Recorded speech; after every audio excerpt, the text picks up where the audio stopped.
Okay, try this is our experiment. So, like making your waffles out of oats.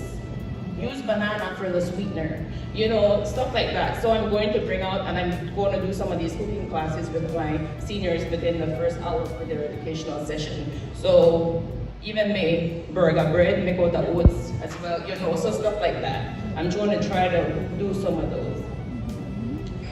The second hour is our social bingo, they want to call it. And trust me, I try not to go in at the first hour because I hear about myself, that bingo time. Right? They are hurt. A broken hip.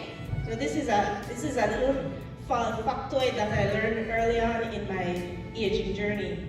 An older person who falls is more than likely to fall again in 3 months' time. So that's 2 falls. At that second fall, they will probably fall again in another 3 months. At that third fall, they are 80% likely to experience a break, which is a broken hip in most cases. Once an older person breaks a hip, there is a 6-month window in which you know if that older person will survive or will pass away. Living abroad, or you have your mom living alone and you have a 24/7 care, you install cameras. I'm not saying that everyone will be that way, but for some reason there's been abuse in that area. When it comes to family limitation, the time, skill, and resources, what I would do is, remember, my initial plan was to start a business.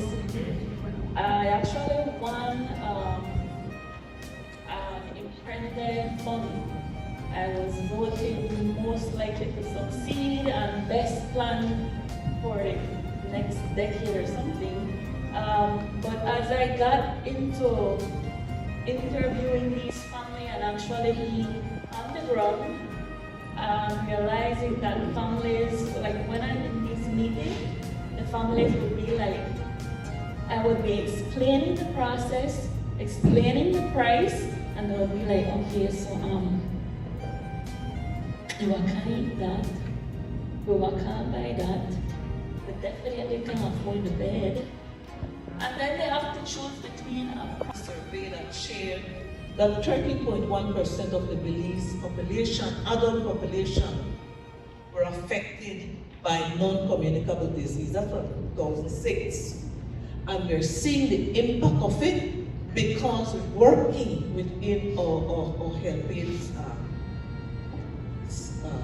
district areas, receiving calls from the persons in need, people requesting bed, people requesting wheelchair, people requesting home care services, people crying out for help, needing assistance.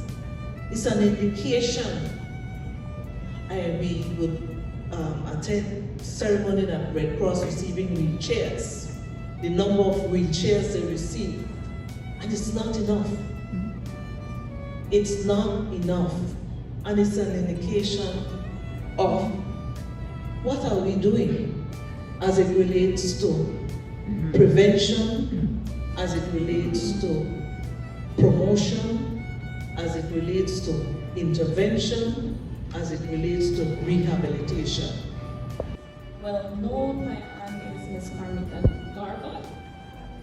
We come from a family of healthcare providers. My mom took me with her a lot.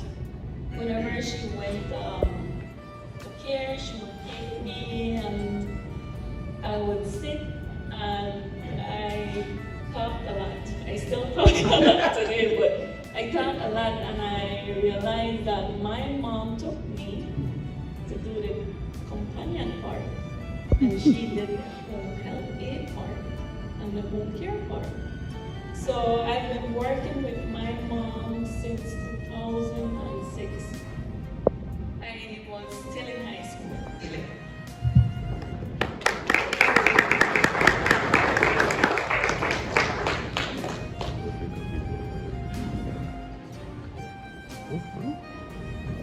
Hi, good afternoon. I will take up much of your time.